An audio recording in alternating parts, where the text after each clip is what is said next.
Master মশাই, বলছি আমাদের বরেন ঠিক মতো পড়াশুনো করছে তো, নাকি ফাঁকি দিচ্ছে বলুন তো? না না, বরেন একেবারেই ফাঁকি দেয় না, বরং এটা বলতে পারেন ওর মতো মেধাবী ছাত্র এ তল্লাটে আর দুটো নেই। কিন্তু বৌদি, আপনাকে একটা জরুরি কথা বলবার আছে, কিন্তু কিভাবে বলি? কি বলবেন বলুন না, এত ভাবছেন কেন? দেখুন, বরেনকে পড়াচ্ছি আমি প্রায় 6 মাস হয়ে গেল, কিন্তু আপনারা আমাকে শুধু 2 মাসের মাইনে দিয়েছেন। 4 মাস হয়ে গেল, এখনো 4 মাসের 1 মাসেরও মাইনে পাইনি আর কি। ক্ষমা করবেন মাস্টার মশাই, সংসারে টাকার অভাবে আপনার মাইনেটা দেওয়া হয়নি। এইসব দুঃখের কথা আমাকে শুনিয়ে কোনো লাভ নেই। দেখুন, আমি স্পষ্ট বলে দিচ্ছি, এর মধ্যে টাকাটা না দিলে আমি আর বরেনকে পড়াতে আসবো না। অমন কথা বলবেন না মাস্টার মশাই, আপনি তো আমাদের ঘরের অবস্থা সবই জানেন। বরেনের বাবা সামান্য একজন জেলে, একসঙ্গে এতগুলো টাকা দেবে অত ক্ষমতা আমাদের নেই। কিন্তু আপনি দয়া করে আর কটা দিন আমাদের সময় দিন, আপনার টাকাটা আমরা ঠিক শোধ করে দেব। তা ক্ষমতা নেই যখন, তাহলে ছেলেকে পড়াচ্ছেন কেন? যত সব! দেখুন, আপনারা আগে আমার টাকাটা যত তাড়াতাড়ি পারবেন শোধ করুন, নইলে আমি কিন্তু এই গায়ের লোক ডেকে আনতে বাধ্য হব। আমি বলে দিলাম, কথাটা যেন মাথায় থাকে। আজকে আমি আসি। সত্য সব। মাস্টার মশাই শুনুন, এরকম করবেন না, যাবেন না, শুনুন না, একটু দয়া করুন আমাদের উপর মাস্টার মশাই।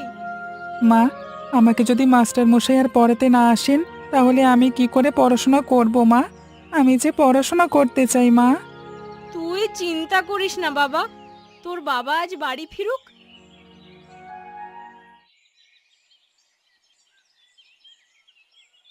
কই গো গিন্নি, কোথায় গেলে? গিন্নি! আসছি বাবু, আসছি। বলি কি হয়েছেটা কি? গিন্নি বলি, এই দেখো আজকে বাজার থেকে কি নিয়ে এসেছি। তোমার পছন্দের মুরগির আর খাসির মাংস, সঙ্গে আমাদের খগেনের পছন্দের মুরগির মাংস আর মিষ্টি দই। বাবা, বলি আজ তুমি বাজার থেকে এত কিছু কি আনলে? কোন আনন্দে শুনি? আরে, আজকে বেশ ভালো ভালো মাছ পেয়েছিলাম। এই যেমন ধরো ইলিশ, পার্শে, তোপসে, এসব একেবারে দারুণ দারুণ সাইজের মাছ। ও মা, তাই? তা বলে তুমি এত কিছু কিনে আনবে? আরে, আজকে বিক্রি ভালোই হয়েছে, তাই ভাবলাম একটু আয়েশ করি, দুপুরে ভুরি ভোজটা সারি। এ নাও ধরো। তা খগেন কোথায়? তাকে তো দেখতে পাচ্ছি না। সে নেই, সে এখন খেলার মাঠে গেছে গুটি খেলতে। কত করে বললাম ছেলেটাকে, তুই একটু পড়তে বস, কে কার কথা শোনে? পড়তে বসেনি তো কি হয়েছে শুনি? তা পড়ে এমন কি হয়ে যাবে? সে তো গায়ে গতরে খেটে খেতে হবে, ওসব পড়াশোনা করবার কোনো দরকার নেই, ঠিক আছে? তা যা বলেছো, ওই গোপাল জেলে তার ছেলের পড়াশুনো নিয়ে এমন আদিক্ষেতা করে, দেখলে একেবারে গা জ্বলে যায়। যত সব নাটক। সেই না, ইচ্ছে করে মাঝে মাঝে দুটো কথা শুনিয়ে দিয়ে। ছাড়ো ছাড়ো গিন্নি, তুমি বরং রান্না করো, আমি একটু পাড়া থেকে ঘুরে আসি। আচ্ছা বেশ।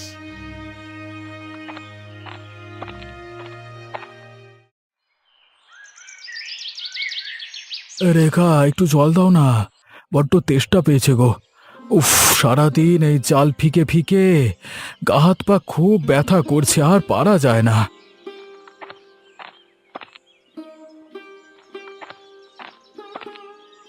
এই নাও জল, একটু বসো, তোমাকে একটা জরুরি কথা বলার আছে। জরুরি কথা? কি জরুরি কথা? আজ সকালে বরেনের মাস্টার মশাই পড়াতে এসেছিলেন। ওনার গত 4 মাসের মাইনে বাকি, তাই উনি খুব রেগে গিয়েছেন।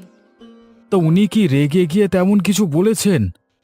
কিছু না, বরং অনেক কিছু। উনি রীতিমতো ধমকি দিয়ে বলে গেছেন, যদি আমরা কিছুদিনের মধ্যে মাইনে দিতে না পারি, তাহলে উনি বরেনকে আর পড়াতে আসবেনও না, আর বলেছেন গায়ের লোক ডেকে আনবেন। কি বলছো তুমি? এখন কি হবে গো? এমনিতেই আমার উপার্জন তেমন হয় না, তা উপার্জন যা, তাতে তো 1 মাসের মাইনে সময় মতো দিয়ে উঠতে পারি না। তার উপরে একসাথে 4 মাসের মাইনে আমি কিভাবে দেব? এখন কি করব আমরা? সকাল থেকে তাই ভেবে ভেবে আমার মাথা খারাপ হয়ে যাচ্ছে গো। আমরা কি করে শোধ করব এই টাকা? তুমি তুমি কিছু একটা করো। তুমি চিন্তা করো না, আমি দেখছি কি করা যায়। আমিও দেখি যদি ঘরে জমানো কিছু টাকা পয়সা থাকে তা দিয়ে কিছু যদি করা যায়। তুমিও দেখো যদি কারোর কাছে ধার করতে পারো।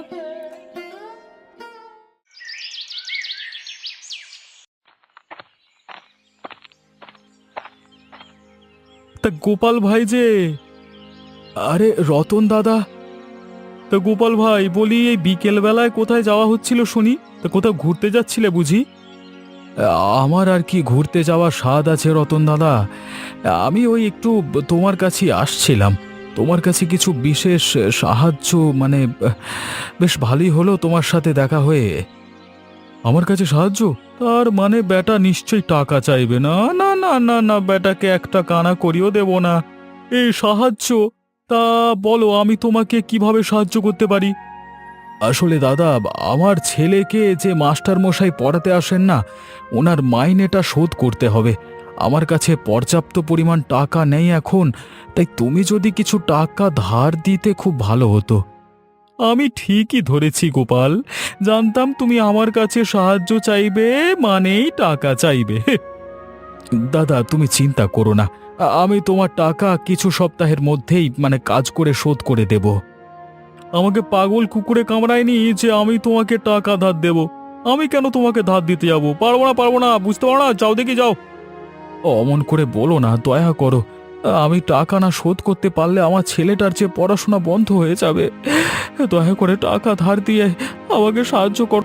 তো বলি, টাকার ক্ষমতা যখন নেই তখন ছেলেকে পড়ানোর এত শখ কিসে শুনি? অত সব ছেলেকে এত পড়াশোনা করিয়ে কি করবে? সেই তো তোমার মতো মানে জেলে হবে। নাটক করো না তো, যাও এখান থেকে, ভাল লাগে না। অনেক বলেছেন, এবার থামো। আমার ছেলেকে আমি মানুষের মতো মানুষ তৈরি করবার জন্য লেখাপড়া শেখাচ্ছি। আর ঠিক সময় এলেই বুঝতে পারবে লেখাপড়া করে ঠিক কি করা যায়। চলি। হ্যাঁ যাও যাও, বেশি বড় বড় বাতেল্লা। আর আমরাও দেখবো তোমার ছেলে পড়াশোনা করে কি করতে পারে। যত সব।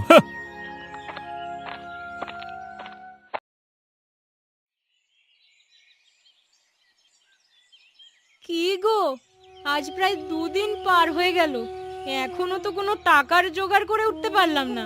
আমার যে বড় ভয় করছে, কি হবে আমাদের? আমিও তো সেই চিন্তায় দিশেহারা হয়ে যাচ্ছি রেখা। কি যে হবে কে জানে, বারবার শুধু ভয় হচ্ছে। এই বুঝি মাস্টার মশাই বাড়ি বয়ে লোক নিয়ে এলো। যদি তেমন হয় তখন লজ্জায় নাক কাটা যাবে। বাবা, মাস্টার মশাইকে টাকা না দিলে উনি তো পড়াতে আসবেন না বলে দিয়েছেন। তখন কি হবে? আমার কি পড়াশোনা বন্ধ হয়ে যাবে বাবা? না বাবা, বরেন এমন কিছুই হবে না, আমরা হতে দেব না। তুই চিন্তা করিস না বাবা, তুই চিন্তা করিস না।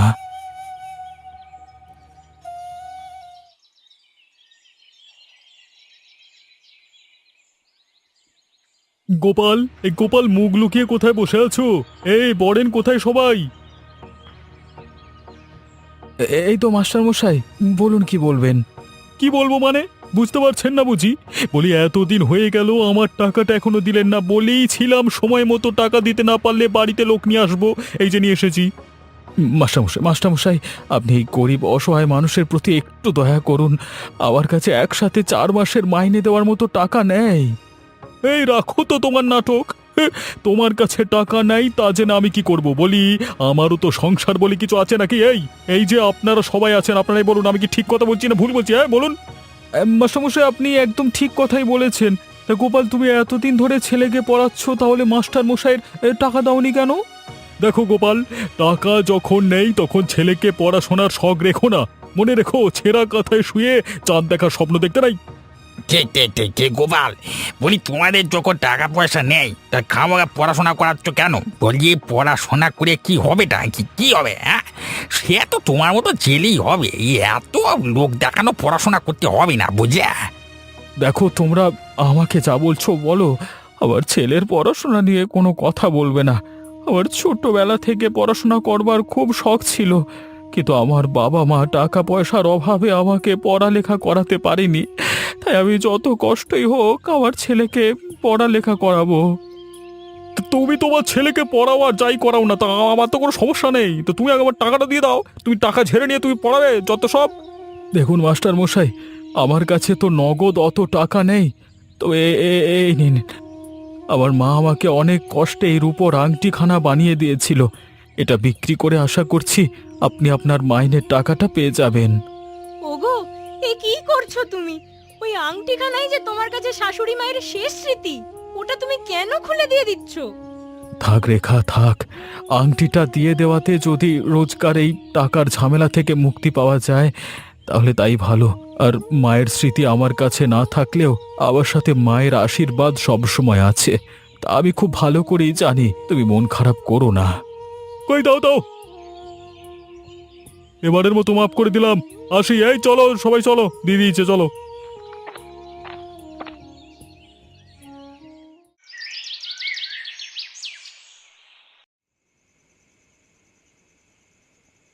রূপোর আংটিটা শেষ সম্বল ছিল, তাও তুমি দিয়ে দিলে। এখন আমরা কি করব? আমি ভাবছি যে আমরা শহরে চলে গেলে কেমন হয়।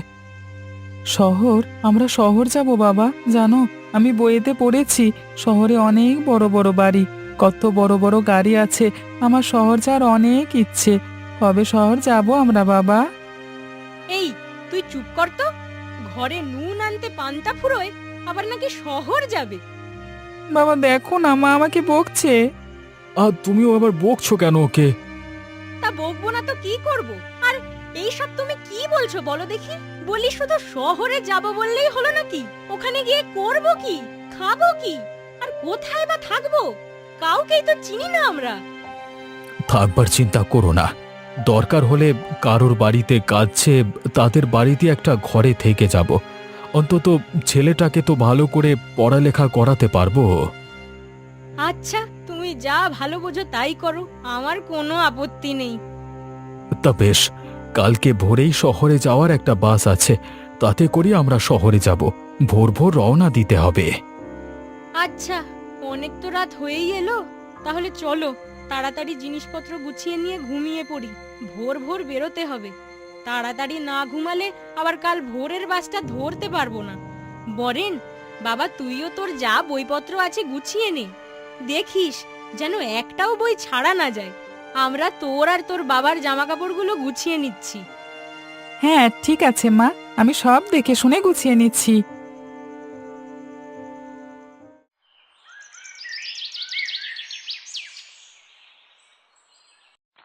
রেখা রেখা, তাড়াতাড়ি পা চালাও, তাড়াতাড়ি চলো, বেশি দেরি হলে কিন্তু বাস ধরতে পারবো না।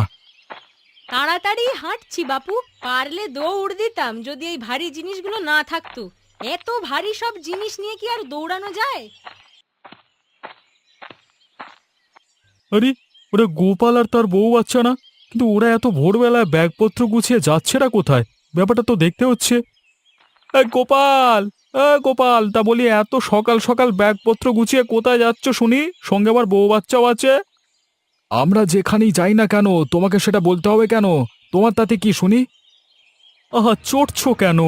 এই তোমরা আবার টাকার অভাবে রাতের বেলায় মানে লোকের বাড়ি চুরি করতে গেছিলে নাকি?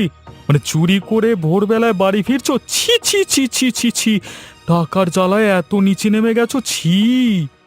মুখ সামলে কথা বল রতন, তোমার সাহস কি করে হয়?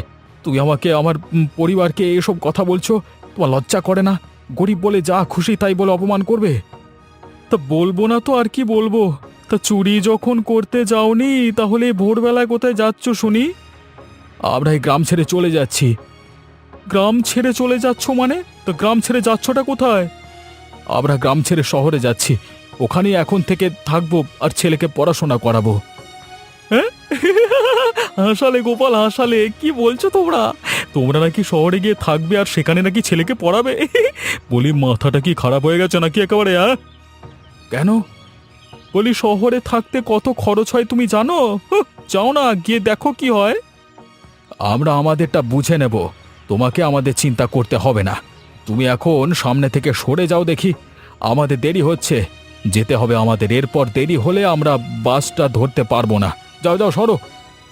আরে যাও যাও, দেখবো কত শহরে থেকে পড়া করে তোমার ছেলেকে বড় করো। যাও যাও যাও, তোমার কি এমন হয় আমি দেখে নেবো, যত সব ঢং।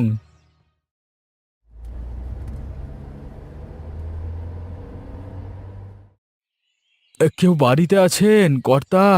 গিন্নিমা, কেউ আছেন? এ কি, তোমরা কারা? কোথা থেকে এসেছো আর আমাদের বাড়িতে ডাকাডাকি করছো কেন? কি চাই? কে তোমরা? আগে গিন্নিমা, কর্তাবাবু, আমরা বিলপুর গাঁ থেকে আজকেই এসেছি এই শহরে। আমরা অনেকগুলো বাড়িতেই কাজের জন্য খোঁজ করতে আসছিলাম। ওই সামনের এক বাড়িতে বলল আপনাদের বাড়িতে নাকি কাজের লোক দরকার, তাই এলুম আর কি। মানে আচ্ছা আচ্ছা, বেশ বেশ। তা কাজের লোক তো আমাদের খুবই দরকার। তা তোমরা কি কি কাজ পারো? আগে যা বলবেন বাবু, কাপড় কাচা, বাসন মাজা, বাজার করা, সব সব পারি। আমার গিন্নিও সব রান্না করতে পারে। আচ্ছা বেশ বেশ, ঠিক আছে। তোমরা আমাদের বাড়িতে তাহলে আজকে থেকে কাজে লেগে পড়ো। গিন্নি, এদেরকে আমাদের কাজের লোকের ঘরখানা দেখিয়ে দাও। হ্যাঁ, তোমরা এসো আমার সাথে। আগে আগে অনেক ধন্যবাদ কর্তাবাবু, অনেক ধন্যবাদ।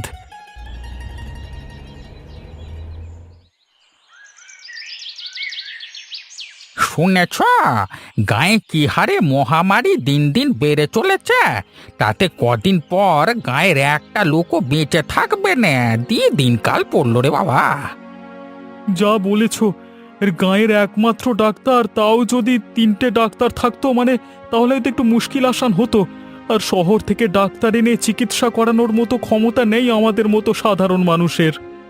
তুমি আর সাধারণ লোকের মধ্যে পড়ো নাকি? তুমি এই গায়ের বড় লোক জেলেদের মধ্যে একজন। তোমার কাছে তো বেশ ভালোই টাকা আছে। না গো খুড়ো, না, এখন আর অত আয় উপায় হয় না। বয়স হয়েছে, ছেলেটা একটা বাউন্ডুলে হয়েছে, সারা দিন ঘুরে বেড়ায়। আমি নিজে এতদিন যা উপার্জন সঞ্চয় করেছি তা এখন ভেঙে ভেঙে খাই। শেষের পথে সব। আচ্ছা, শহরের কথা বলতে মনে পড়লো, আমাদের গোপাল সেই 4-5 বছর আগে যে শহরে গেল, তারপর তো আর কোনো খবর পাইনে। হ্যাঁ, আমিও তেমন কোনো খবর পাই না। ছেলেকে পড়াবে বলে নাকি শহরে পাড়ি দিয়েছিল।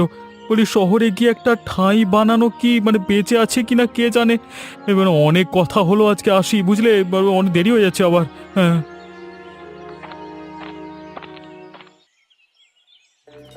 আজকে অনেক দিন পর গ্রামে ফিরছি, তাও তোর দৌলতে বাবা বরেন। হ্যাঁ বাবা, আসলে আমার অনেক দিন ধরেই ইচ্ছে হচ্ছিল পড়ালেখা করে ডাক্তার হয়ে গিয়ে রোজগার করলে গায়ে চিকিৎসা করব, আর গ্রামে একটা হাসপাতাল বানাবো। তাই ভাবলাম গায়ে ফিরে আসি, খুব ভালো হবে বাবা। এই লোকটাকে চেনা চেনা লাগছে। এটা তো গোপাল। গোপাল, অনেকদিন পর গায়ে ফিরে এলি যে, তোর সঙ্গে কে? রতনদা, তুমি চিনতে পারছো না? এ তো আমার ছেলে বরেন গো। তো তোর ছেলে তো অনেক বড় হয়ে গেছে দেখছি। তা এতদিন পর এখানে কি মনে করে? আর তোর ছেলেকে তো পড়াশোনা করাতে শহরে নিয়ে গেলি, তা কি হলো তার? এখন গায়ে ফিরে এসেছিস, মানে জেলে হবে বলে নাকি? বলেছিলাম ওসব লেখাপড়া করে কিছু হয় না। তুমি দেখছি সে আগের মতো আছো। শোনো, আমার ছেলে এখন শহরে নামকরা ডাক্তার, আর ওই গায়ে ফিরে এসেছে একটা হাসপাতাল বানানোর জন্য, বুঝলে? কি? তোর ছেলে ডাক্তার? তা যা বলছিস বল দেখি। মানে তুই তো ঠিকমতো খেতে পেতিস না রে, তাহলে তোর ছেলে ডাক্তার হলো কিভাবে? খেতে পেতাম না ঠিকই, তবে শহরে গিয়ে এক ভালো মানুষের বাড়িতে আমি আর আমার বউ কাজ করতে শুরু করি। সেখানে আমি ওদের ভাই ফরমাস খাটতাম, আর আমার বউ ওদের বাড়ি রান্না করত। এভাবে কষ্ট করে আমার ছেলেটাকে ডাক্তার বানিয়েছি রে। হ্যাঁ গো রতন কাকা, আমি এখন একজন ডাক্তারই হয়েছি। ভাগ্যিস বাবা মা কষ্ট করে শহরে গিয়ে পড়ালেখা করালো, তাই আজকে আমি ডাক্তার হয়ে এই গ্রামে একটা হাসপাতাল বানাচ্ছি। কালকে থেকেই কাজ শুরু হবে। সত্যি রে গোপাল, তোর জবাব নেই। এত অপমান সহ্য করে টাকা পয়সা রোজগার করে কষ্ট করে ছেলেকে পড়ালি, আজকে তোর ছেলে একজন ডাক্তার, শুনে খুব গর্ব হচ্ছে। আর এদিকে আমার ছেলেটা বাউন্ডুলে হয়েছে জানিস। তোকে অনেক কটু কথা বলেছি রে ভাই। পারলে আমাকে ক্ষমা করে দিস ভাই। থাক থাক, এসব কথা আর বলিস না। আমি তোদের কথা কোনো দিনই তেমন মনে করে রাখিনি, কারণ আমার নিজের এবং নিজের ছেলের প্রতি বিশ্বাস ছিল। সবসময় মনে রাখবি, দিন সবার সবসময় সমান থাকে না, সময় একদিন ঠিক বদলায়।